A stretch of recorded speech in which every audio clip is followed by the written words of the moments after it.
Hello friends, अब हम लोग जानेंगे एसिड हैलाइड के बारे में। एसिड हैलाइड अगर किसी भी ऑर्गेनिक कंपाउंड में है तो उस कंपाउंड का नाम हम कैसे लिखें।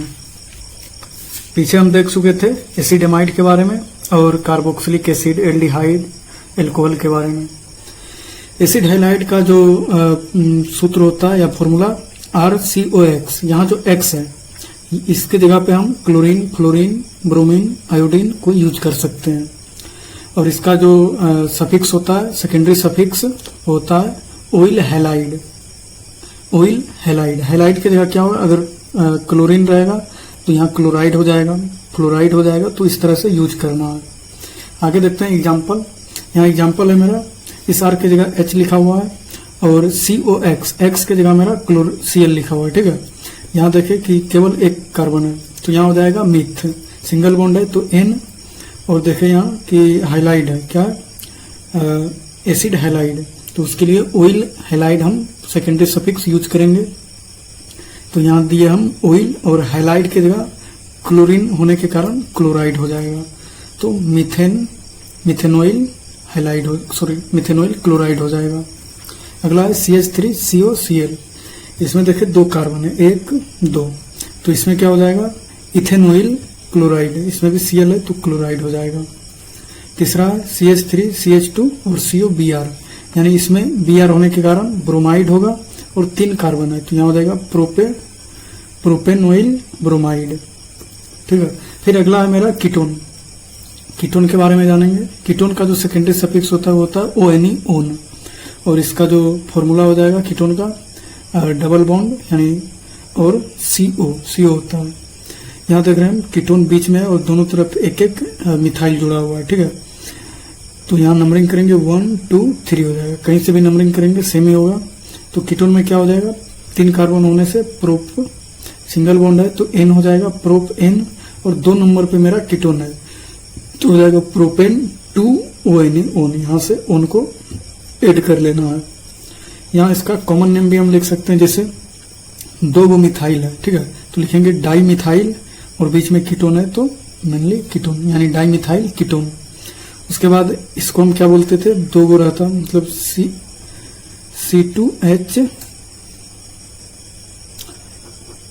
ये जो डाई मिथाइल कीटोन है इसको एसीटोन भी बोला जाता है कॉमन नेम में, यानी मेनली इसको एसीटोन ही बोला जाता है इसको। और इसका यूपेक नेम क्या हो जाएगा, प्रोपेन 2 ओन। आगे देखते हैं हम ईथर के बारे में। ईथर जो है इसका फॉर्मूला होता है केवल O, और इसमें डबल बॉन्ड जुड़ा रहेगा, या तो अलग अलग साइड से सिंगल बॉन्ड, दोनों तरफ एक सिंगल बॉन्ड है। और इसका जो प्रीफिक्स होता है, सफिक्स, तो एक ईथर एक ऐसा फंक्शनल ग्रुप है जिसमें कि सफिक्स यूज नहीं होता, इसका प्रीफिक्स यूज होता है, केवल प्रीफिक्स के रूप में यूज होगा ये। और प्रीफिक्स भी क्या, तो एल्क ऑक्सी। अब इसका यूज कैसे होगा वो हम आगे देखेंगे। एल्क ऑक्सी यूज होता है, जैसे एल्केन, एल्कीन, ये सब यूज करते हैं ना, उसी तरह ये एल्क ऑक्स यूज होता है। ठीक है, तो यहाँ एक एग्जांपल है, इसमें देखें कि CH3 है दोनों तरफ और बीच में मेरा ईथर है, केवल O है तो ईथर है। अब इसमें हम ईथर को सिलेक्ट करेंगे O को, लेकिन एक कार्बन होना चाहिए उसके साथ। ठीक है, तो यहाँ हो जाएगा O और साथ में CH3, तो इसके लिए हम ये वाला प्रीफिक्स यूज करेंगे। यहाँ एल्क के जगह हम मीथ, ईथ, प्रोप, ब्यूट कुछ भी यूज कर सकते हैं एल्क के जगह। तो यहाँ एक कार्बन है, ठीक है, तो यहाँ मीथ यूज किए और साथ में ऑक्सी, मिथॉक्सी। यहाँ पर हम प्रीफिक्स क्या यूज किए, मीथ एक कार्बन है तो, और साथ में इथर है तो ऑक्सी यानी मिथॉक्सी। और इसके बाद काउंटिंग जब हम किए तो मेरा एक कार्बन बचा, तो एक कार्बन को क्या बोलते हैं हम, मीथेन, तो यहाँ हो जाएगा मिथॉक्सी मीथेन। इसको हम कॉमन नेम में क्या बोलेंगे, डाई मिथाइल, दोनों तरफ एक एक मिथाइल है तो हो जाएगा डाई मिथाइल, और ये बीच में इथर, तो इसका कॉमन नेम हो जाएगा डाई मिथाइल इथर। अगला एग्जांपल देखते हैं। अगला एग्जांपल में क्या है कि CH2 और CH3 अलग से ऐड हो गया है, और साथ में इधर हम और जो भी मेरा इथर है मेन फंक्शनल ग्रुप, उसके साथ हम 1 या 2 मतलब मिनिमम कार्बन को ऐड करेंगे। तो यहाँ देखिए कि CH3 है और O है, तो इसको हम एक तरफ कर लिए, तो ये मेरा क्या बन जाएगा, मिथ, एक कार्बन है तो मिथ, और साथ में O होने के कारण ऑक्सी, मिथॉक्सी।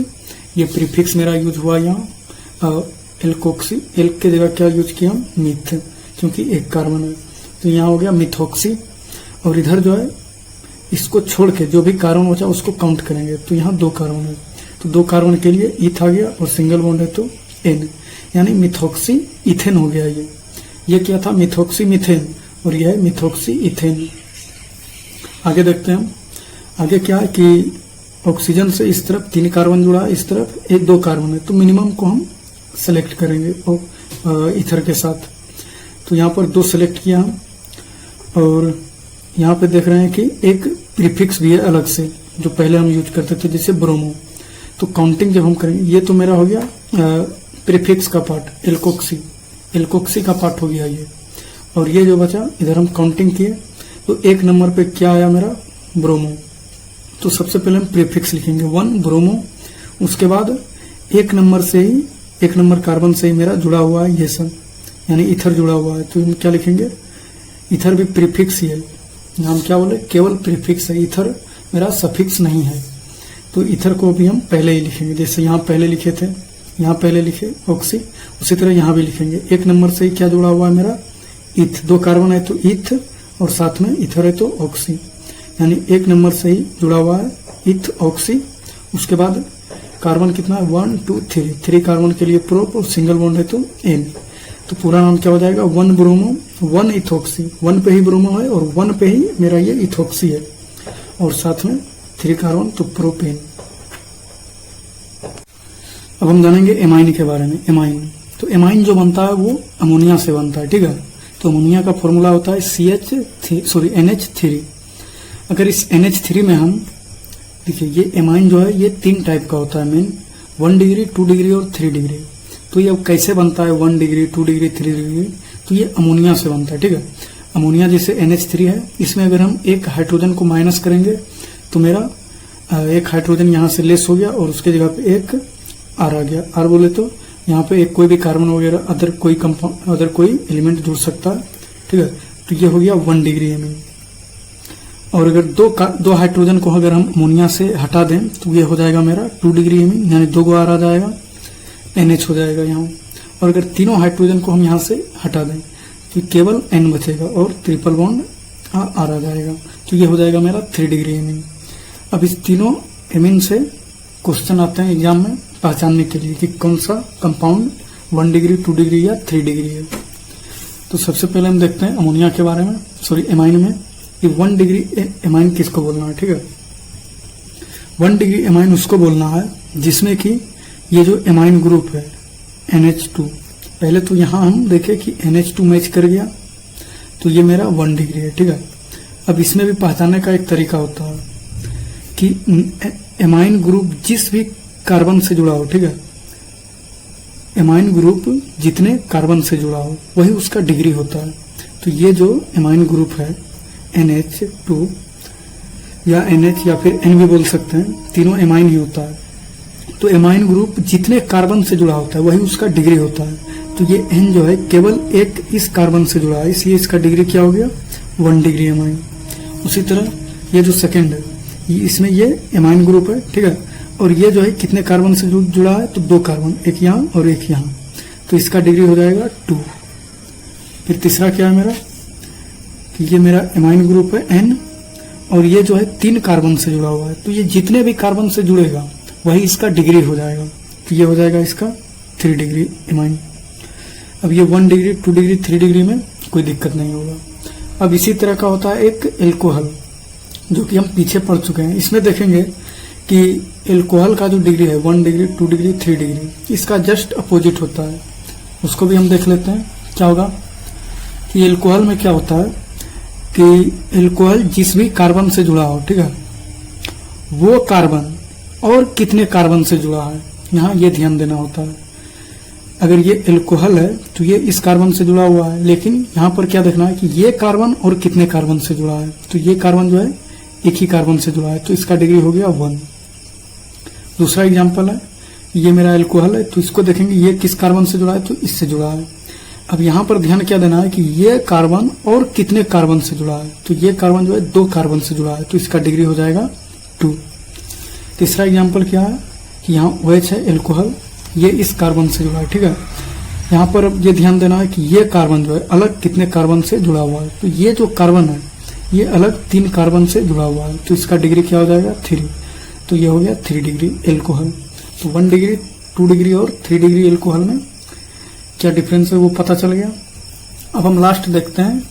अब हम ईस्टर को देखने वाले हैं। ईस्टर में क्या होता है कि COO और R होता है। जैसे कार्बोक्सिलिक एसिड होता था COOH, इसमें क्या होता है केवल यहाँ R आ जाता है, तो वही है RCOOR। यहाँ क्या होगा, R के जगह पे हम मिथाइल इथाइल कुछ भी यूज कर सकते हैं। और इसका जो सेकेंडरी सफिक्स होता है वो OH होता है। OH लगा के हम इसका नोमेनक्लेचर पूरा करते हैं। पहला एग्जांपल है CH3 COOCH3, यानी R के जगह यहाँ CH3 लिया गया है। इसमें क्या करना है, सबसे पहले हमको देखना है कि जो भी मेरा ईस्टर का पार्ट है जैसे CO, इसके साथ कौन सा ग्रुप जुड़ा हुआ है। जैसे CH3 है यहाँ, यानी ये मिथाइल है, तो हम क्या लिखेंगे, सबसे पहले लिखेंगे मिथाइल। उसके बाद देखेंगे कि इसको छोड़ के इतना कार्बन बच रहा है, तो 1-2 कार्बन, तो उसके बाद हो जाएगा मिथाइल ईथ और सिंगल बॉन्ड हो जाएगा N, और ये ईस्टर ग्रुप होने के कारण लास्ट में OH लग जाएगा, तो क्या हो जाएगा मिथाइल इथेन OH। दूसरा एग्जांपल है CH3 CH2 COONA। R dash के जगह इस बार हम Na का यूज कर लिए हैं, तो सबसे पहले इसी को लिखेंगे सोडियम। उसके बाद देखेंगे कार्बन कितना है, तो कार्बन कितना बच रहा है 1 2 3। जैसे यहाँ पर इसका यूज किए यहाँ और कार्बन 2 बचा तो ईथ लिखे। अब इसका यूज यहाँ पे किए तो यहाँ पर कार्बन 1 2 और 3 बच रहा है, तो इसको हम प्रोप लिखेंगे। और सिंगल बॉन्ड है तो N हो जाएगा, और साथ में ये ईस्टर ग्रुप होने के कारण हो जाएगा OH, यानी सोडियम प्रोपेनोएट। और इसी का एक कॉमन नेम होता है सोडियम एसीटेट। तो अभी तक में हम बहुत सारे फंक्शनल ग्रुप को देख चुके हैं।